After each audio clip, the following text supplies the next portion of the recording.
All right, ladies and gentlemen, we are back here at America Fest 2023, and don't let them tell you that the future is lost, because we have right here Kiana Crom. She is a Republican, and she's young. And she's stunning. Okay, let's just talk about that. We had a conversation earlier with Pretty Little Patriot, the ladies who have fashion line and stuff like that, so that we as lady Republicans don't have to look boring and wear burlap bags. But that has nothing to do with why you're here today, Kiana. You are with the Young Republicans, is that right? So tell everybody what your job is with the Young Republicans and what had you decide to join the organization. Yeah, so I'm the president of the Riverside County Young Republicans over there in California. All right. And I decided to join and restart that organization for that county because they didn't have anyone, and it's really important. Riverside is a Republican county. We get the most votes out of all Republican votes out of that whole county in California. I think it's like close to 50%. It comes from that county. And so we really want to get youth activated. It's teetering in some areas, flipping blue. So we want to make sure it stays conservative. We want Riverside County staying red. So that's what's really, really important. One of the things I found so interesting, everybody thinks California is just this, everybody there is a bunch of crazy liberals. And what I found is that it's actually really kind of concentrated in the cities. That the majority of Californians are actually pretty conservative. They are conservative. Honestly, like living out there, I probably met just a couple girls that are, Democrats, but every guy I meet, conservative. Most people out there are conservatives, or they're just not super engaged one way or the other. Okay. Most people aren't raging liberals out there. Like even in the city, especially San Diego too, out there, a lot of heavy military presence. Oh, yeah. So that runs pretty conservative. Okay. I live in San Diego, even though I'm running the Riverside chapter, which is Temecula, Riverside County, Palm Springs, Coachella Valley, that whole area. It's a huge county. Wow. Basically runs all the way to Mexico. It's massive. But wow, girl. Yeah, so it's a That's lot. amazing. Yes, thank you. Amazing. It's good. And that whole county is red. We have an amazing sheriff. Sheriff Chad Bianca out there is amazing. Mike Heston, the DA, is amazing. So Ken Calver, Daryl Ice. I can go all day, all our representatives out there that are conservative. So I love it. Okay, so now for young people, for our viewers and our listeners out there, what kind of advice would you give for us old fogies about speaking to young people about conservatism, about patriotism, the Constitution, stuff like that? I think just getting them engaged in the conversation and saying, what do you think about this? Or why do you think this way? Because growing up in public schools, we're taught to sit down, don't really ask that many questions. 2 + 2 = 4. I know now they're saying it equals 5 or crazy stuff. But when I was in school, it was 2 + 2 = 4. And so I think just getting people engaged and saying, okay, especially people who don't maybe have the similar views as you, why do you think that way? Because a lot of people just have these talking points. They don't have to critically think about why they actually believe in what they believe in. Yes. And getting people engaged, like, why do you think freedom is important? Where do you think that comes from? Do you think other countries have the same amount of freedom as we do? Why do you think there's starving people in Yemen? How does that come from? Where does that stem from? What are their politics like? Do you think that affects it? Like asking people like critical, existential questions to get your brain rolling and moving, where you're like, why does this matter? Why is this important?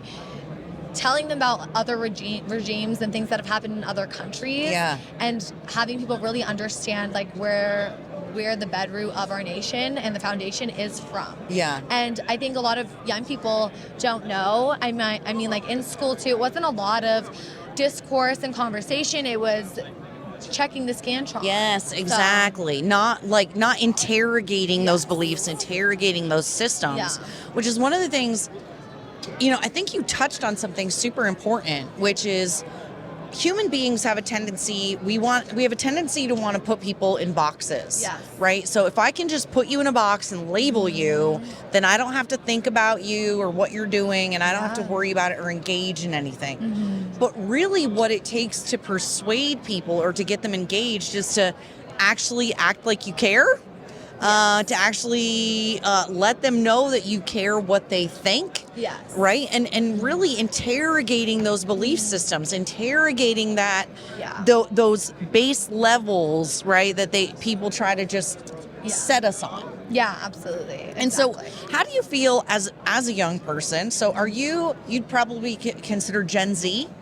I'm 27, so I'm a millennial. Okay, so those of us who are like Gen Xers and olders, we have a tendency to be like, oh, these millennials and these Gen Zs, they're just stupid and lazy.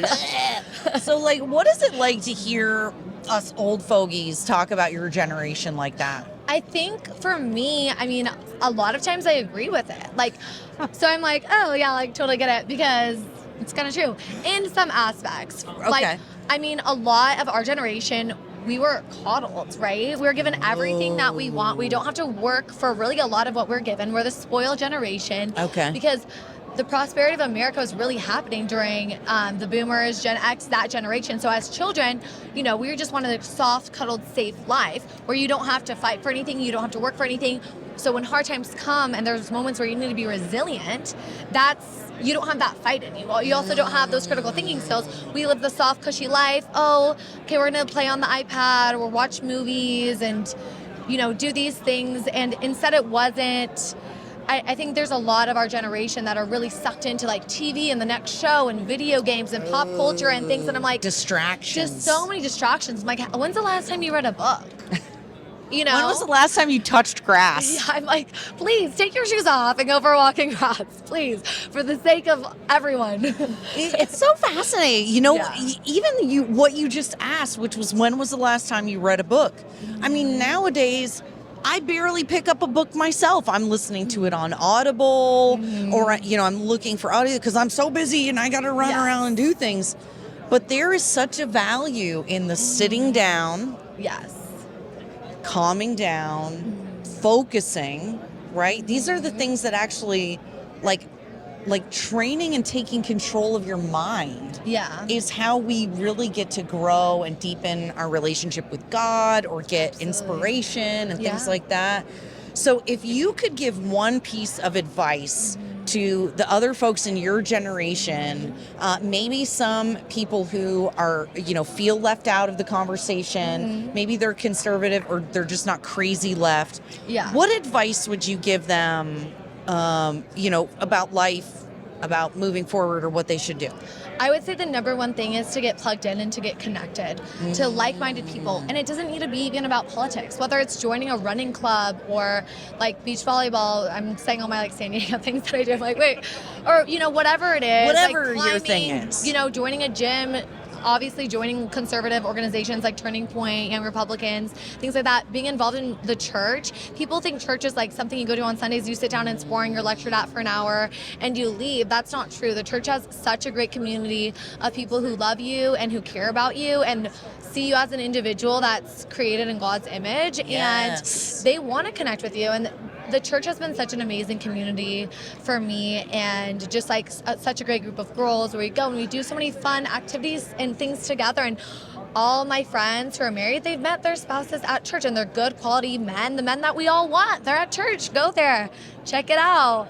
All right. You heard it here, ladies and gentlemen. I think that is so important. That there is this idea that if you're a Christian conservative, you're boring, you don't have fun, you must hate everyone, right? And that's not what I just heard you describing. No, that's not it. I like to go out. I like to have fun. I'm involved in a lot of things, and I have friends, you know, people who have my complete opposite views, who don't believe in God, who are Democrats. I'm friends with them. We have fun. We have conversations. We laugh. It's finding the human in other people, and in doing that, you're going to draw people closer. They're like, oh, because they want to dehumanize conservative. Oh, it's so true. And so when you show them, oh, I'm conservative. Like, yeah, I voted for Donald Trump, but I'm also fun and I'm cool, and I think I'm really nice, and I think you're an interesting person, and I care about you as a human being. Yeah, I mean, when people see that, it takes away the left's control of how people view you, and it takes you out of that box that you're mentioning earlier. Oh, I love it, because I think one of the things that happens is people, if they feel discriminated against or if they're scared, they will like sucked back in, right? They'll like what's the right word? Recluse. Yeah, they become recluse. They remove themselves from society, from community, from belonging, when that's the thing that we need the most. And if you're out there, if you are, just there's so many people out there that want to be your friend. You just have to go find them. Absolutely. Oh, I love it. Okay, so now share with everyone where they can follow you, how to get signed up for. Okay, two things. Yeah. Okay, we're going to start out. How do folks find out about Young Republicans clubs in their area?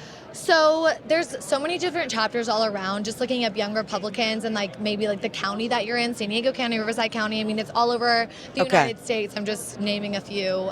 Washoe County for Nevada. I'm from too. So I mean, they even have a Young Republicans at UVM in Burlington, Vermont. Okay. So it's probably out there for you. They probably have one near you. And if they don't, you can start one. That's what I did. So there you go. All right. You can get charted as a chapter and start one yourself, and then connect people. And it might start slow at first, and that's okay, and it'll grow. So fantastic. Okay, now how can people follow you if they want to see your journey, see what you're up to? Yeah, so I'm on Instagram it's at Kiana Crom, KIANACROM, and then the Riverside County Republicans is at RC Young Republicans on Instagram. Fantastic. And so that's where you can find me. I love it. Okay, did I forget anything? Is there anything else you want to share with the viewers? I don't think so. Yeah, we got it. So God, church, community, touching grass.